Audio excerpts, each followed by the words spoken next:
Stop just for 30 seconds. That's all I'm asking you for. Because this episode wouldn't be possible without the sponsorship of the Boutique Hotels, located in Lisbon, Portugal, where beauty meets boutique. They have 4 properties: Figueira, Madalena, WC, Dos Reis. But let's start with 2. Figueira. When I saw this hotel, what really stood out was the perfect mix between elegant and modern. It's right in the city center, super easy to get around, and the whole concept is inspired by the feeling of resting inside a fig tree. It's just amazing. Then there's also the Madalena Hotel, which brings true Lisbon charm. The design is inspired by femininity and the elegance of women from 1950s to the 1970s. It's such a warm, stylish vibe, one of those places that instantly feels really, really special. I will definitely recommend to check out these 2 properties, and the other 2, they're coming. Wait. Enjoy today's episode. But even more broadly than that, I think customer success is, at the end of the day, about trying to bridge 2 businesses who both want to make money. How can you do that at the same time together? Mm-hmm. And when we say, hey, we're in CS and we want to make our customers successful, ultimately that means we want to help you make more money. And that is not just necessarily top line revenue. And we can get into all of the terms and some of the technicalities. But as CS professionals, if we can kind of understand that and start to have that, some of the language, but really get it kind of under the hood, how it works, it will give us a much better ability to have the right conversations, to ask the right questions, and to get creative about how do we work with our customers, or how does our product really help our customers? What levers can we move in their business, and what impact will that have financially for their business?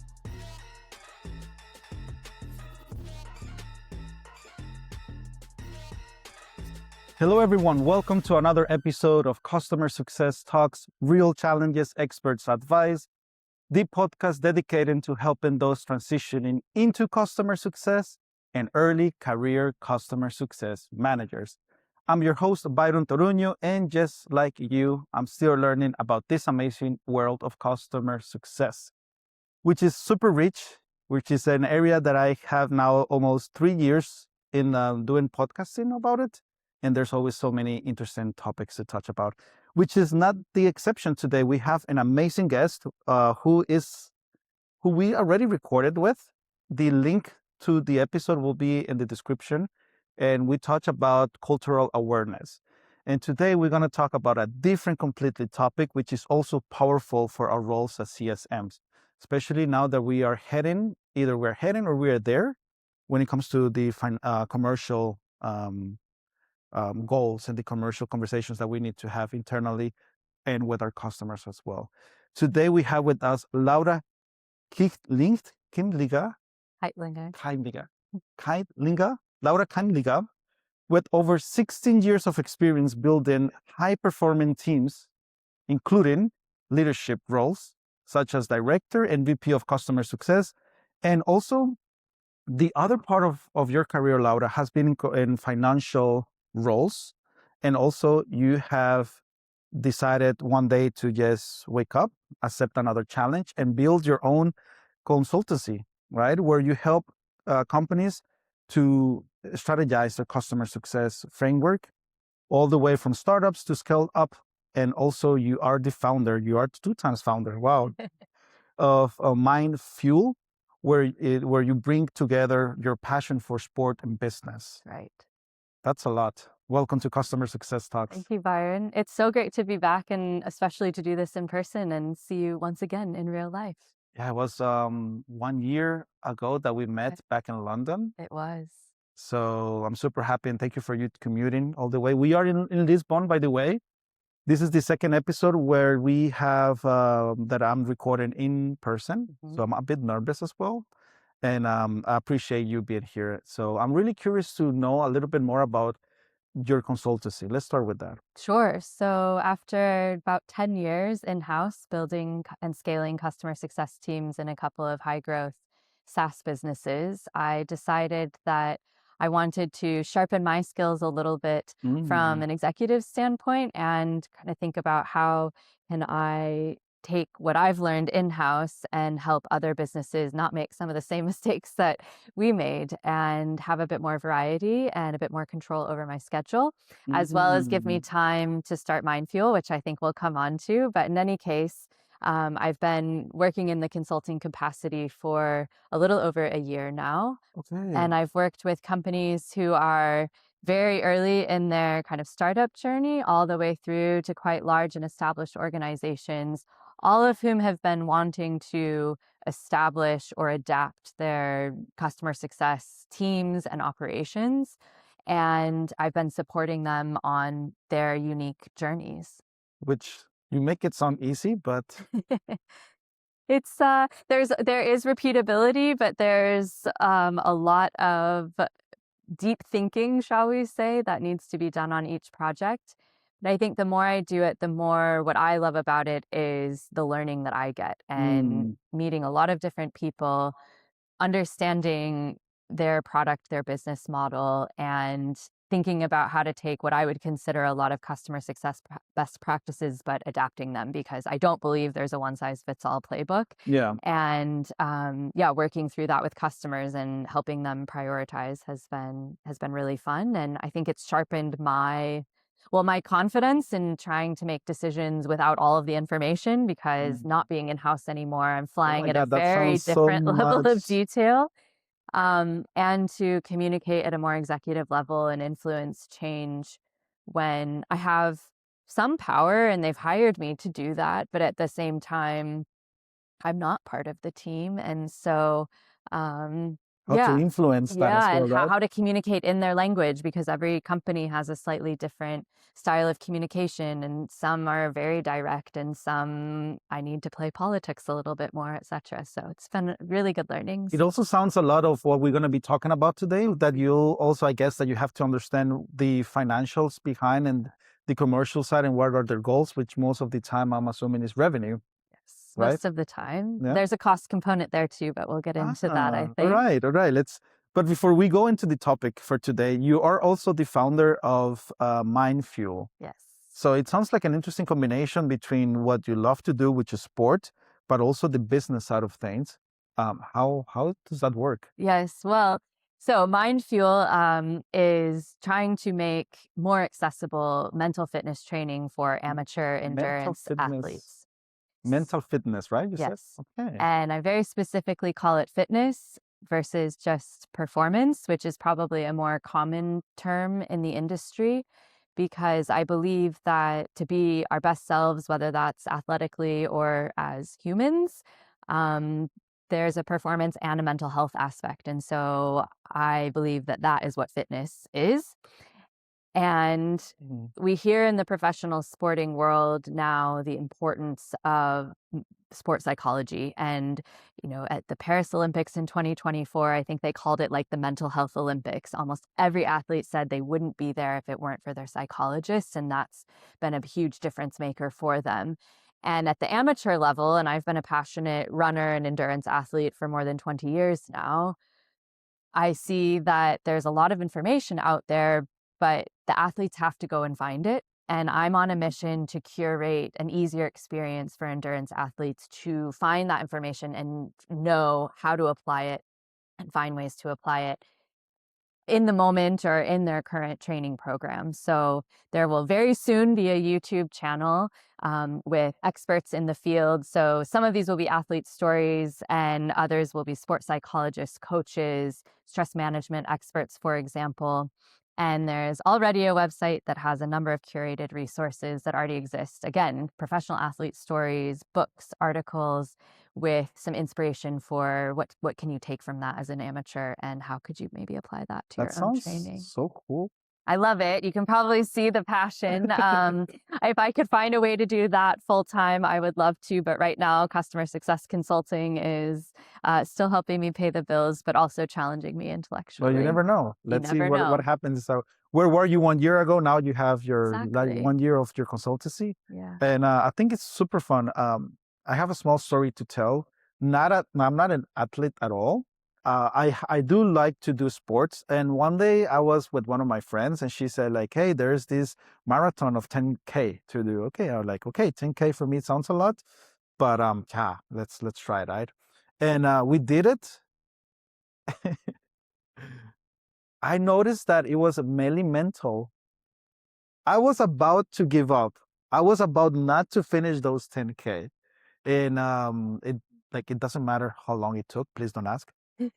I finished It is irrelevant. It is like, right? Okay.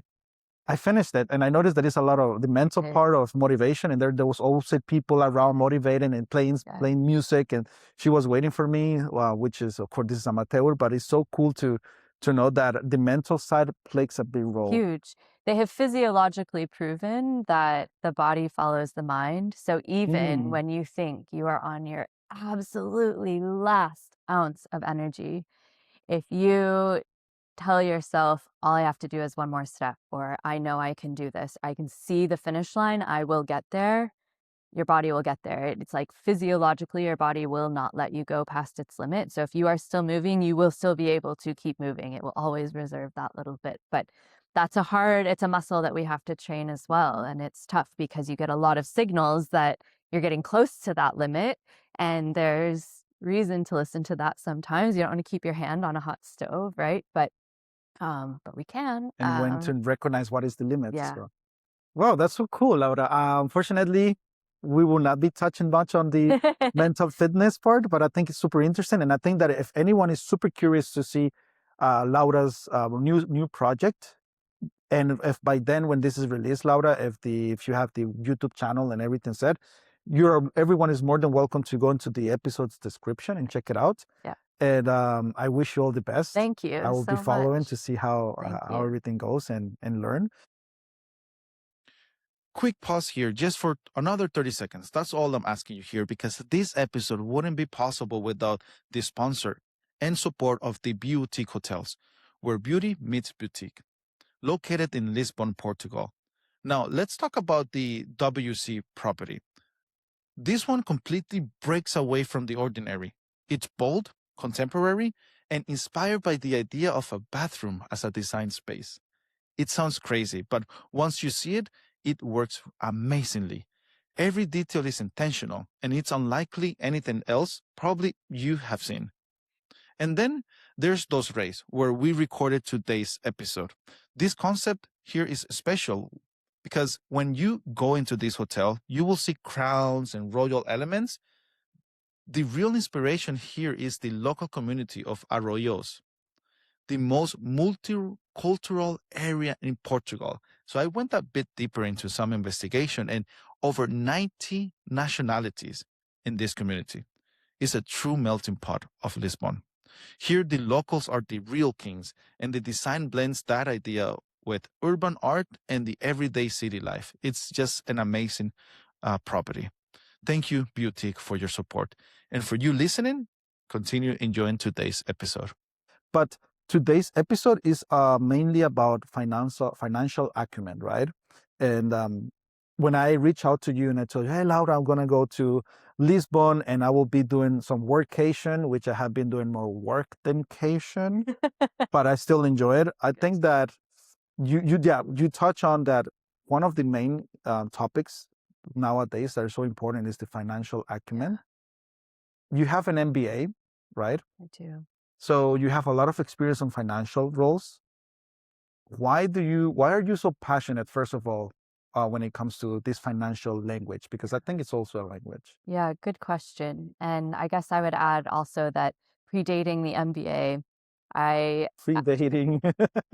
I actually studied accounting and finance in my undergraduate studies and went on to become, in the US, it's called a CPA or certified public accountant. In most European countries, it's called a chartered accountant. So it's quite a high standard of financial accounting. And I did that partially because it was interesting, although that probably says a lot about me. Like, it was interesting, but also a bit dry for me. I like the people side of things, and that doesn't lend itself so well to that. But also because I had some advice from a mentor when I was at university who said, if you can master this financial piece and really understand how the numbers move through a business and read the financial statements, it sets up your foundation for your business career so well. You will never regret it. No matter what you go on to do, you won't regret it.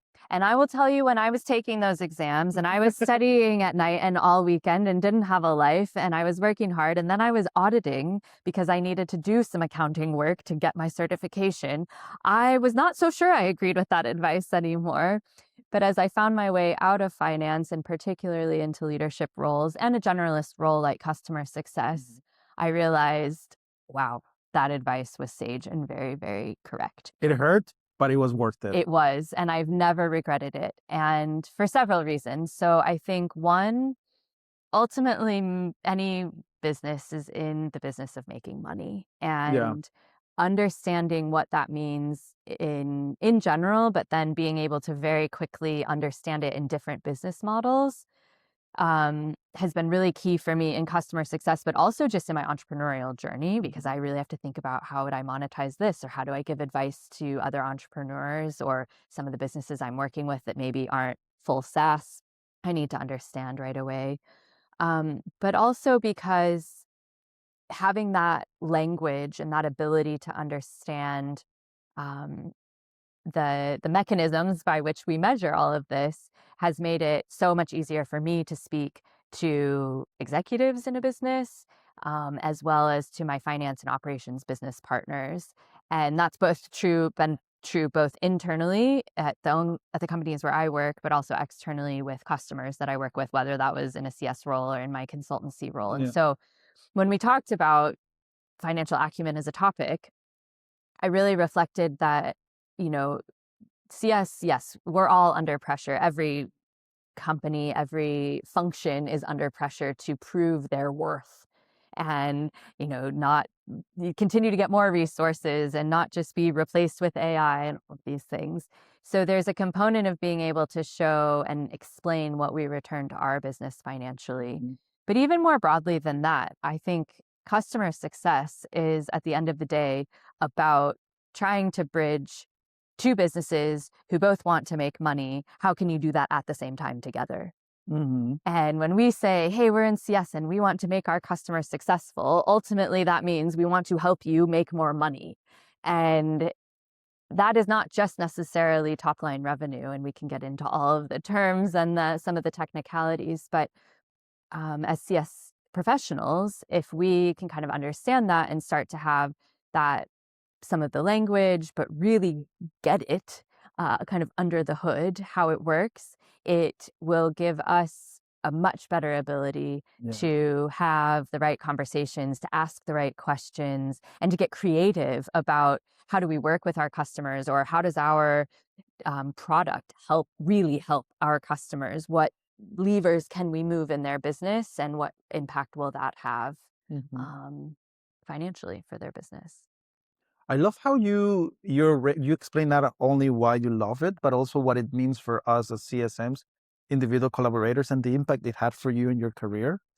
And I think that, as per what I hear, I feel that it also gives you the authority in front of your customer, and it gives you it facilitates the influence that you can have in a customer if you are able to communicate in their same language and what they're looking for, right? Yes, very, very well said. I think both of those words are key for really good CSMs, authority and influence. And I think with the financial, so whereas with maybe some client stakeholders who are a bit more tactical or a bit lower in the organization, that technical knowledge and the product knowledge and how really do you use the tool is super important. When we think about the more senior stakeholders, it is that authority and influence and speaking in terms of broader business language, which must... The different personas then. Yes, yeah, true. Exactly. And the biggest challenge we tend to have in CS is that higher level engagement. And I'm not going to say that the golden ticket is, oh, you learn some financial acumen and you will always have executive buy-in. Definitely, that is unfortunately not the case. But I can almost guarantee that without this, it will be almost impossible to maintain executive buy-in. And how, I think we can also teach our customers, right? Yes. Because what happens if there's a customer success manager working on a big portfolio of customers, doesn't have the luxury of having one-on-one conversations with everyone, or maybe even potential decision makers, but we could eventually somehow teach our customers maybe something they don't know, because we have benchmarks, and then we can maybe try to teach that in influence. Does it Exactly. make sense what I'm saying? Yeah, it absolutely does. So I think when you can understand how to sort of take one example or a few examples that are similar and kind of white label them, but bring it back to common business problems, which probably have a financial impact, Yeah. that's what will speak to a larger set of your customers. And yes, exactly, those executives. And so this can be where testimonials are really powerful. Hey, this customer, used this use case and saw these benefits. And if those benefits are kind of quantified, or even if they can't share exact specifics, but angled at something that relates to something that translates specifically to the finances of the business, you're more likely to capture the attention of other customers and influence them. It's such a powerful tool to show impact, Yes. which is part of what we're going to be talking about today as well, right? Because I wanted to cover the impact of knowing financial acumen for our customers, but also internally how to show our impact. But even before going there, I think it's important to touch on one step before, and it's, what is the financial vocabulary that we should learn, or what should we look for? What is that financial knowledge that we need to find? Yes. Well, So where to start, Laura? I know where to start. And this it's is a just- big topic, but I think we can make it quite simple today and maybe give some guidance on, if you want to get a little bit deeper, where to go. But at its core, and this hopefully doesn't come as too big of a surprise to anyone, but Right. businesses have money flowing in, they have money flowing out, and the difference is profit at a Okay. simple level. Those three line items, so we'll call it revenue, cost, and profit or margin, are typically the really big buckets of stuff that business planners, financial managers, executives, people who own budgets are thinking about. And when Can you repeat them again? yes, revenue, Revenue, so money in, money out. costs, money out. So what you have to pay to deliver on earning that revenue. So I can give an example in a moment. And then the difference between those two is profit, operating margin. There are nuances to that, but largely speaking, that is those are the key things to keep in mind. So for most of us in customer success, we tend to work in SaaS businesses or software businesses. So just to bring this to life a little bit more, our revenues are the license fees that the customers pay to use our product. Could also include professional services or other one-off costs. But in software, we really want that recurring revenue. So that's what I'll focus on. The costs to deliver that are everything from the servers that the product sits on to the sellers who have to sell the product, to CS, to our engineering teams and product teams who create it, to our to our marketing and HR and finance teams, and the people who run run our offices. In SaaS, we would look at those costs all in slightly different buckets and start to do some analysis on that, but we'll keep it simple and just say collectively those are our costs. And then we get to profit. And when that profit is positive, it means that for every dollar that we spend to deliver our service, we return more than $1. So if we are a business that sells $100 and the employees only cost $50 and we have $50 of profit, then great. It's only 50% of what we bring in do we have to spend to deliver the service. Yeah. In some businesses, that is negative. And in a lot of startups and in scale-ups, we spend more than we bring in because we're trying to grow this business.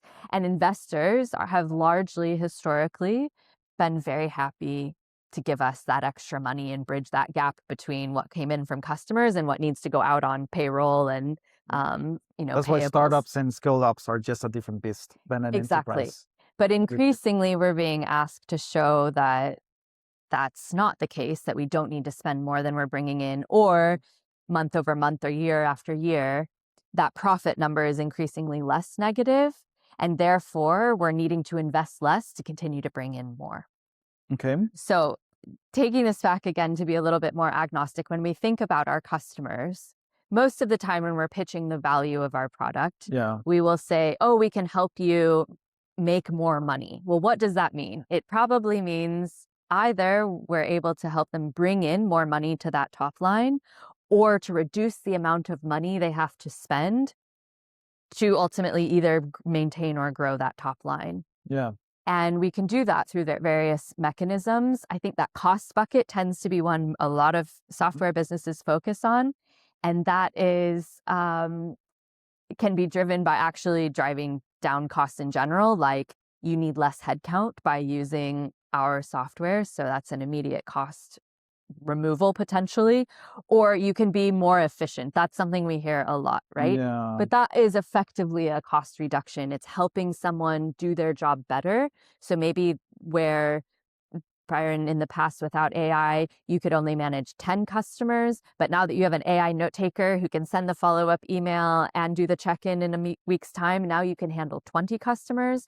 We've just made it so that maybe we don't have to hire another CSM. That's an efficiency. Or maybe we made it that actually that frees up your time to go look for upsell. And so you're going to drive top line growth.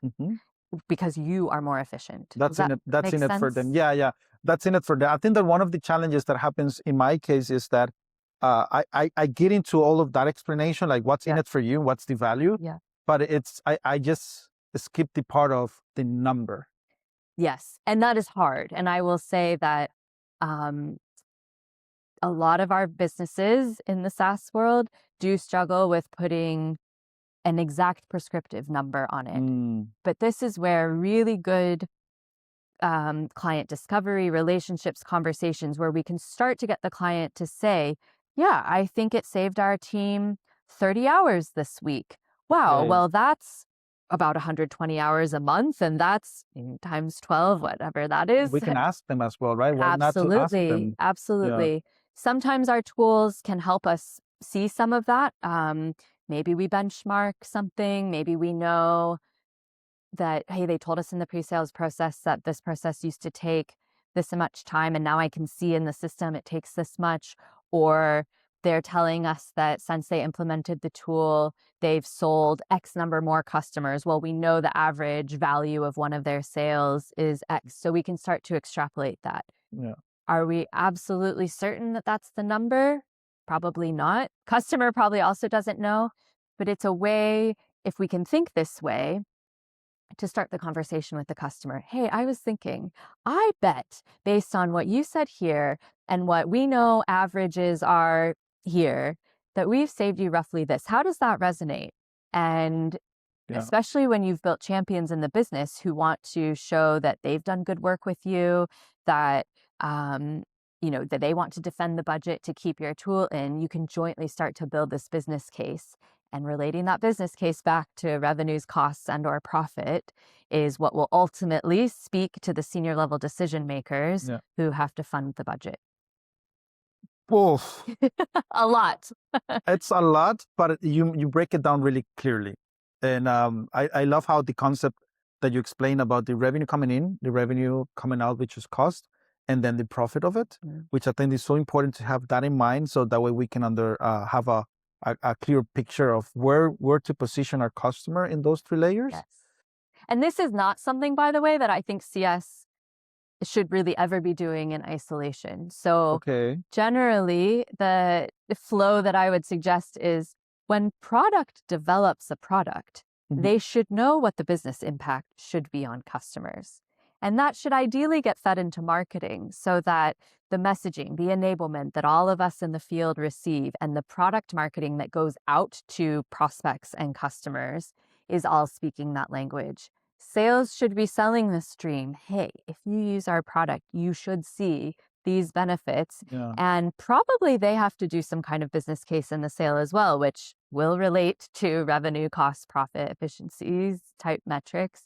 Then ideally we're taking that forward in CS. So if someone is sitting there thinking, whoa, this is a lot, where do I get started? Yeah. Actually, one of the places to get started may be speaking internally about, if you're uncertain, how is sales quantifying these benefits pre-sales? Or, how are we thinking about this or talking about it?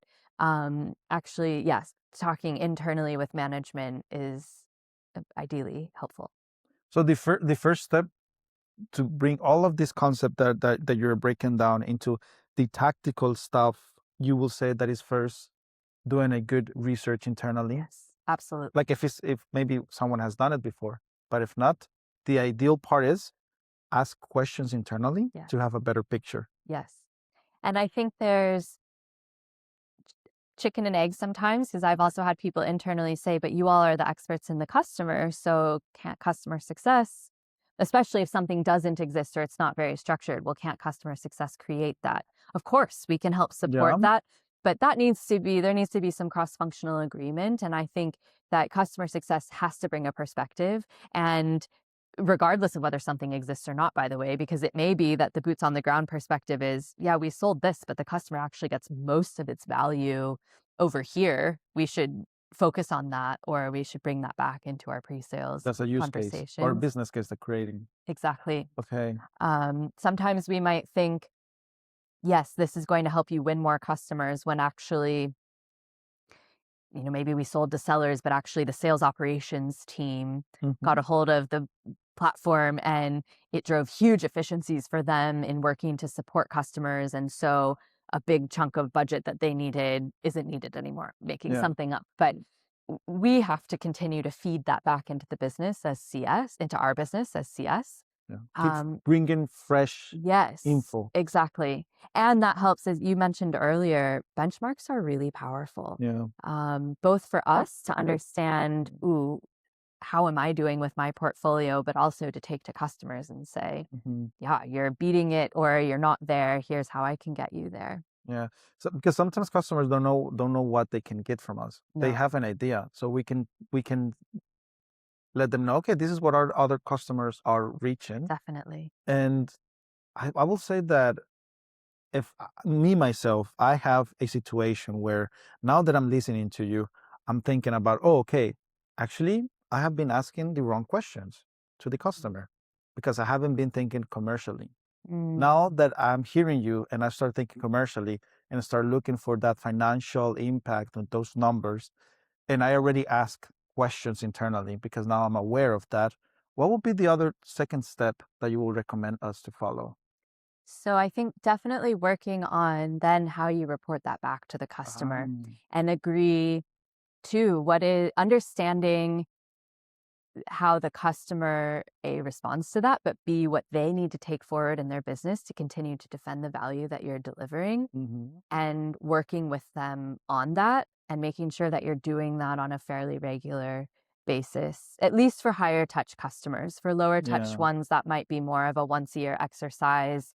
Ideally more so aligned to their budget season than necessarily our renewal. But the reality is we often live in our own worlds and it will be triggered at renewal time. But getting ahead of that and knowing whether they agree or not with your assessment of the, as much as you can quantify the value, is important.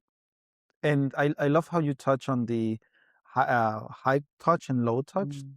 And also the, you said high touch, low touch. When it comes to the low touch, is there any recommendation you will give on that sense? This is Because where it's tricky. it's hard. And this is where, but it's quite perhaps a little bit idealistic, but I would hope that as a business, we can roughly extrapolate, this type of usage in the platform should have delivered X. So I'm going to say, hey, 80% of your users were in the platform monthly. We know that that should have saved them this amount of time, or ideally increased the win rates in their sales cycles or increase their deal sizes by X. So multiply that out. we think this is roughly the value that we've delivered. Compare that to the contract price. Hey, you have 5x ROI or whatever. If that can be templated in some way and all the best even automated and sent, on a fairly regular basis, great. I think a lot of businesses are quite far from that. And so just if CSMs can think a little bit that way or know, even if I think that extrapolation of usage data to business value and profit cost or revenue is really can be challenging. If you can just make sure at a minimum that there's something discussed around, hey, usage equates to value in this way, even if that's not quantified, because a usage metric on its own is quite selfish on our side. That might be kind of meaningless to the customer. Okay, but what does that mean for my business? For us, it's great because we're like, great, 80% of the seats are used. That's probably a safe renewal. That's what we care about, but that's not really what the customer cares about necessarily. Oh my God, that's interesting. True. But we sometimes forget that the value realization is also so important. And also it's like, if we keep asking for homework or given homework, it's like, oh, that's going to create that customer fatigue. It's so important. And how that's framed ideally is in terms of something that will affect them financially. When you talk, going back to the communication side, we ask questions, then how do we communicate? How have you done that in the past as an individual collaborator? I mean, in terms of communicating it with the customer after asking questions. Yeah. It has depended on the customer, I will admit. So I think we all have those that we're very close with. And so, and who are quite collaborative. And in that case, then I'll usually come up with an idea to say, okay, based on what you've said and what I know about our product or other customers, this is how I would pitch it internally. How does that resonate for you? What would you tweak? And we'll actually work together and I'll really try to understand how do they talk about things internally. For customers who are more opaque, shall we say, and don't want to share that or aren't as collaborative, I will try to kind of take a stance on my own, send them what I think is some kind of ROI estimate or like I said, sometimes I don't feel comfortable doing that because some customers, if you put numbers against it, will just focus on that's not right. And the reality is we're probably never right. We need to be ballpark. We need to start a conversation. And if I think I'll have a customer who will just be too detail orientated about it, I might just put on a few key bullet points. This is what I think you've received and what I think it means to your business. Okay. Does that answer your question? Yeah, actually makes it easy because we already did the discovery. Yes. Get the customers to give you the answers, right? You just have to repeat it back to them in a language that they will hear. They can also validate that sometimes, right? Yes, they should. I hope so. This is the customer side, right? Before we go into the internal side as customer success managers, is there any third point that you think it's also important for someone who wants to have that commercial approach, who went and did the discovery, is already communicating? And by the way, we can all start small, testing in the lab, and then go big. Yes. But then we went through all of that process. Is there any third point? I don't know if I have another point in terms of exactly how to do this with customers, other than to say, this is hard. Yeah. It's much easier for me to sit here and say, this is roughly what I would do than to do it. And one of the ways that I learned and continue to learn, in fact, is watching really good sellers. Because sellers, so whereas I find generally in customer success, we can get very in the detail, we can get a little bit in our own way because we know, oh, if I say this, the customer might make these 3 counterpoints. Good sellers never think, they think about the counterpoints and how they're going to overcome them, and they never think they'll get shot down because of them. They think, I can get through that. They think before it even comes. Yes. And because they have to secure budget, they are always thinking about how am I positioning this to get that budget, So if you're sitting there thinking, how the heck do I do this? I would really advise, we almost all have call recording systems now, right? Yeah. So really advise to pick one of your top AEs in your business and go listen to some of their kind of probably like mid-funnel calls. It's not super early discovery, but they're starting to solution and starting to position for the commercials that they're going to put in front of the customer. Listen to how they're doing it. And I would guess you'll be able to extrapolate some of that to your own ways of working and to your ways of speaking with the customer. It would be super interesting to learn from them what terminology they're using as well. It is. And it's important because then the customer hears one consistent way of speaking throughout the entire process working with our business. Another good excuse to work together with sales. Absolutely. When it comes to internal, yes, the commercial side, I think that one of the challenges that I have is how to show my impact as a CSM. And you said at the beginning where revenue comes in, revenue goes out, and then the profit. And what we want and the part of revenue come out is actually to be seen as a revenue generation department and not as a cost center, right? Yes. Ideally, in a deal world, and I think that's mainly led by leadership, right? But then leadership brings the plan and then we execute. And there's more than that. But as an individual collaborator, as a CSM, I now hear this podcast, this episode, I hear what you're saying. It's like, okay, I'm so ready to go and do the discovery, communicate with the customer, work together with the sales team. But I think I could actually use this knowledge internally to show my impact. Where to start? So let's go back to our revenue and cost piece, because I think that's really good framing for maybe how to start. We obviously own a book of business and we are tasked, and so that's the revenue piece. We are tasked with protecting that. And that's, well, protecting and hopefully growing it. And for different CSMs, that might look a little bit different. But even if we don't directly own growth, someone in the business does, and those are still our customers. So really thinking about in a quarter, in a year, what happened with that revenue? And we need to create, I always say in CS, we need to create predictable revenue. So do we have control of that revenue? Are we able to ideally keep it and grow it? But if we're not, are we able to give the finance team and our management a heads up on that far in advance? And are we right? And I would always rather be wrong the way of predicting a churn when I ultimately save it. But the closer we can get to showing that we know what's happening in that portfolio and we can give the finance director confidence that what we say is going to happen is what happens and what we deliver is huge. Because what the finance director, the CFO, is always trying to do is balance the revenues, the costs, and the profit. And in most businesses, far more revenue sits with CS than sales will ever bring in a given quarter or year after, the first couple of years of a business. So if we've made that really predictable, then the finance director can be super confident in the investment decisions that he or she is making with the rest of that money, controlling that cost line. Yeah. So then from our perspective individually, from a cost perspective too, what's one of the things we always say? We're drowning in CS, we need more headcount. Well, how do we justify adding more cost?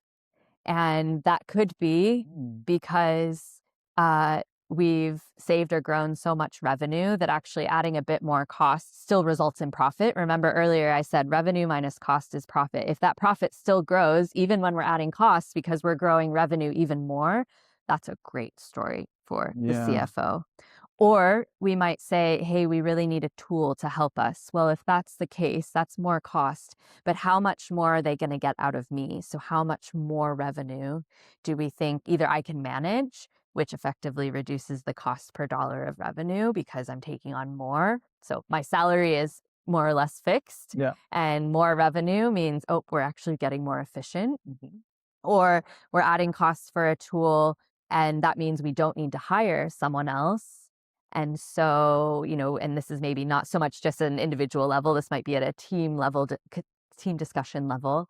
But yeah, being able to show, hey, we need a little bit of budget, but not as much as we would need.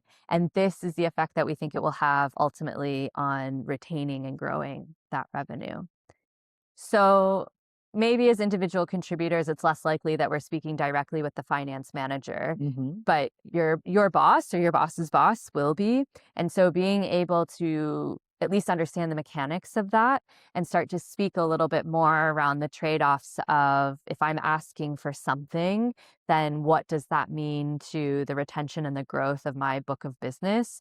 Or do I have control of my book of business, and what have I returned to the business? Predictability within what variance have you forecast your portfolio at the from beginning of quarter, end of year? Yeah. How much, just your raw renewal and retention rates, and how much have you been able to grow the portfolio? How many customers have stayed? Getting hold of those kinds of metrics and being really able to tell the story of, because I did this, or because maybe something didn't happen in the business, you didn't get that tool, and you think, with that tool, I could have taken on this many more companies, or I wouldn't have churned these 3 businesses, something like that. It's Yeah. never correlation, causation. There's always an argument there, but getting confident telling the story is really important. I think that this is a super broad topic, right? It cannot be tackled in the time that we No. have. But I would love to focus, before we start wrapping up today's episode, is on the side of making that, identify like getting your portfolio of customers, and then identifying what is the potential expansion, right? Because you talk about profitable revenue, right? Yes, profitable growth. Profitable growth. Would the best way to do that is to see, okay, this is the amount of revenue these hotels are generating for us. This is what I'm responsible for. The going into one of them and seeing where is white space, potential clients who can buy more of what they have, and saying, okay, that's the amount of revenue extra that I could bring. Would that be the right, because that's what I'm analyzing from what you're saying. Would that be the right way of doing this? That is one of the ways. I think also we can never lose sight of churn prevention as well. So how much can you grow customers, but also who are you focused on saving? And you probably have buckets of customers. You have some that are pretty hopeless, and you're going to lose those. And that's okay. Every business knows there will be churn. There is virtually no business out there that's at 100% retention. Then you've got kind of that middle bit that you need to defend because you think you can save them. And that will be huge. If you save, let's say, maybe the business plan says, oh, only 80% of that revenue you'll maintain, and you maintain 90%, that additional 10%, what dollar value is that back to the business? That's big.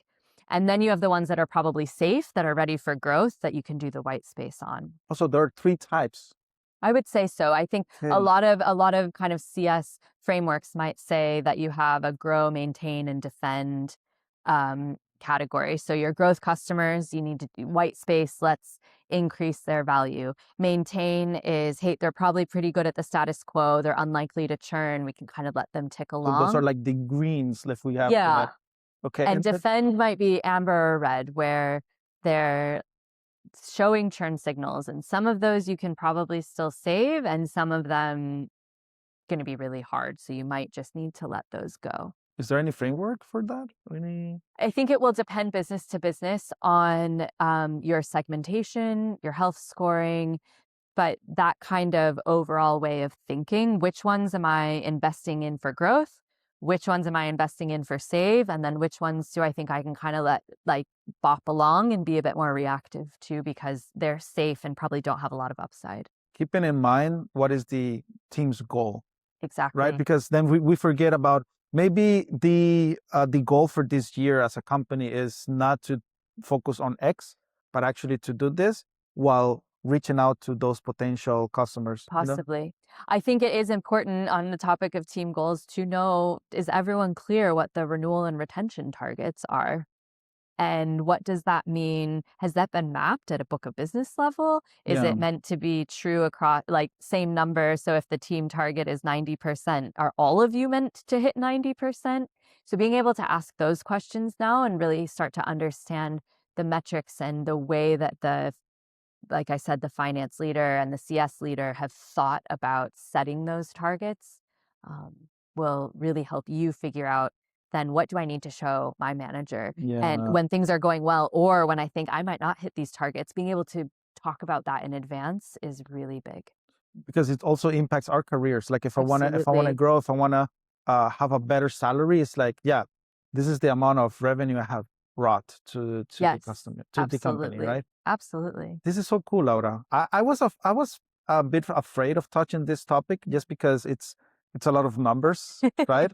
And then financial, we think about all the complicated math behind it, but it's also about the entrepreneurial mindset that we have to have. And Maria Scobepele, in one of the episodes, that's what she was touching on, about the financial acumen that we have to learn. So unfortunately, it is time to start wrapping up today's episode. And I think that I do have just 2 fire questions. Okay. And I think the first one is like, what top 3 questions to ask to start that financial mindset? Oh, good question. Something along the lines, this might be a little bit different business to business, but asking a customer what are the most important priorities for your business this year? Mm-hmm. How are you measuring them? And how does your role and our work together impact those? Something to that extent. I love the last one, like you're not alone. How we both collaborated. Yeah. And what not to do. Panic. I would also say, all of this being said, like AI is your friend here. Even just asking AI for one of your customers, how does XYZ business make money, will be enlightening. That's true. To explain a little bit more their business model. Who are their key customers? Or tell me more about what we know. How are they performing? Especially for publicly traded companies, there is a lot of information on the web around what their goals are, what their latest financial report said. And there's no dumb question. Anything that you're like, tell me more about that, I don't understand that, I would really use that. And you can practice. You can even role play some of these conversations. I'm going to be talking to this customer. This is the persona of person in the business. This is roughly, don't divulge any confidential information if your company doesn't allow for this, obviously. Yeah. Caveats. But, what might they ask me back, or what could I ask them to get this information from them? I mean, if we never start doing that, we will never know what is right and what's not. Absolutely. Laura, thank you. Like in Portuguese, obrigado. Muito obrigada. And thank you for being here, commuting, taking your time. I know that there's a lot of good projects and amazing going on in your life, like what we just touched on at the beginning. And this is not an episode where we can just touch on specific cases, because it's just impossible. It is. But I think it's enough to have a good understanding of what it means, financial acumen, how it comes, and at least seeding plant a seed on everyone, even including myself, on start thinking that way. And the way that you explain it, and all the, I think, steps that now we can follow for internally and our customers, is something that it's super powerful. So thank you so much. Thank you. Always a lovely conversation with you, Byron. Thank you so much. And everyone, remember, keep learning, keep learning, keep growing, and let's keep improving the world of customer success. Until next time. Before we wrap up today's episode, a big thank you to our sponsor, Boutique Hotels, where beauty meets boutique. What really impressed me is not just the properties, but the people behind them, how professional, how human, how genuinely welcoming they were from the beginning. Just basically what you will expect from a city like Lisbon as well. Each hotel has its own personality. We went through them, but if you're planning to go to Lisbon, keep this in mind. If you want elegant, modern, and right in the city center, that's Figueira. If you're looking for Lisbon charm with feminine elegance inspired by the 50s to the 70s, that will be Madalena. If you want something bold, unexpected, and contemporary, WC is the one. And if you want a hotel that mixes tradition, urban art, and the soul of Lisbon's most diverse neighborhood, Dos Reis, where the locals are the true kings. If you're planning to go to Lisbon, or if you are looking for a place to stay and you haven't decided where, well, the boutique hotels definitely have amazing places where you can stay and enjoy the city as well, and everything that comes with it. Boutique Hotels, thank you very much for sponsoring today's episode. And Boutique Hotels, where beauty meets boutique.